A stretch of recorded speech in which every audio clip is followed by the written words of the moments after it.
Joke lang mga idol, dito nga ay makakalaban natin si Kyoshi, You Must Die, at si Ace. Okay, so gaano nga ba talaga kalakas itong si Kent upang labanan ng tatlo na ito nila Ace, You Must Die at si Kyoshi? Okay, since mukhang malalakas nga talaga itong tatlo na ito, so una nating pag-uusapan ay si You Must Die. Mukhang malakas nga talaga itong si You Must Die dahil sa kanyang baon na 1,300 flash na matches, so siya ang susubok sa unang laban, kaya kayong dalawa manood muna kayo.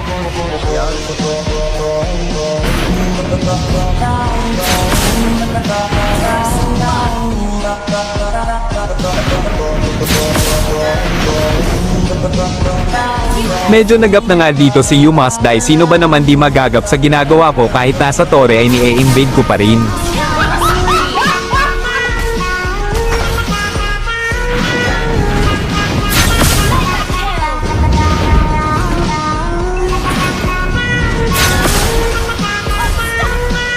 So mukhang kinakabahan na itong si You Must Die dahil hindi naman ako nag-ulti, pero di na tumatama first skill niya kung san niya na binabato.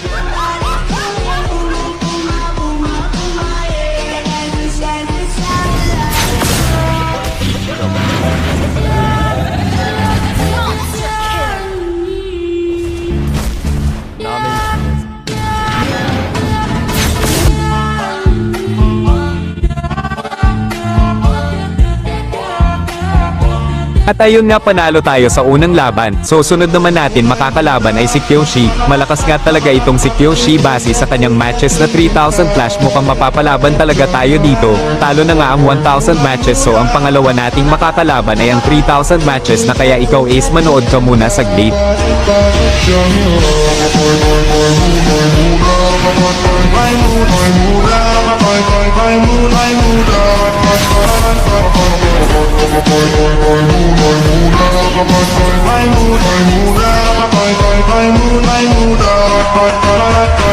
Mukhang hindi pa tayo matatalo dito, di ko pa alam kay Ace, kaya konting ante ka muna Ace, dahil tatapusin ko kaagad ito.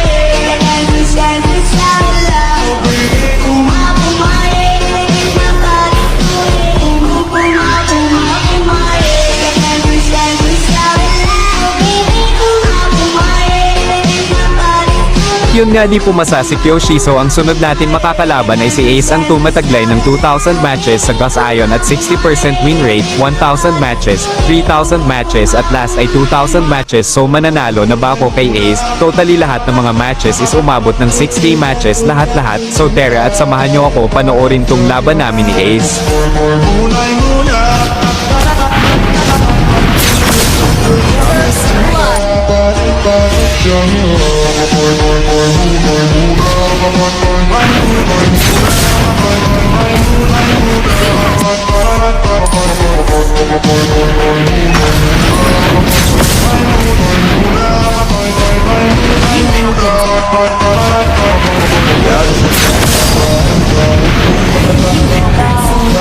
Awit talaga sa buff na to kung kailan tatama na first ko tsaka siya lumabas.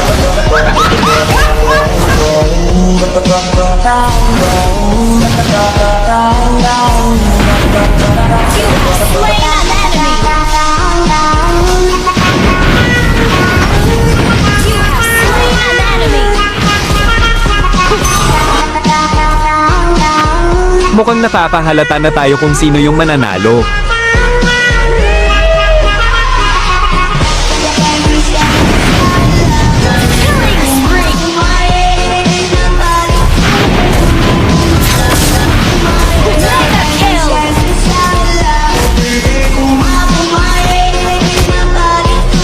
Dito naman is alam na alam ko na yan, doon siya mag-uulti, kaya hindi malabo maiwasan niya ang first ko at doon na nga nagtatapos ang laban namin. Nice game sa inyo mga tol.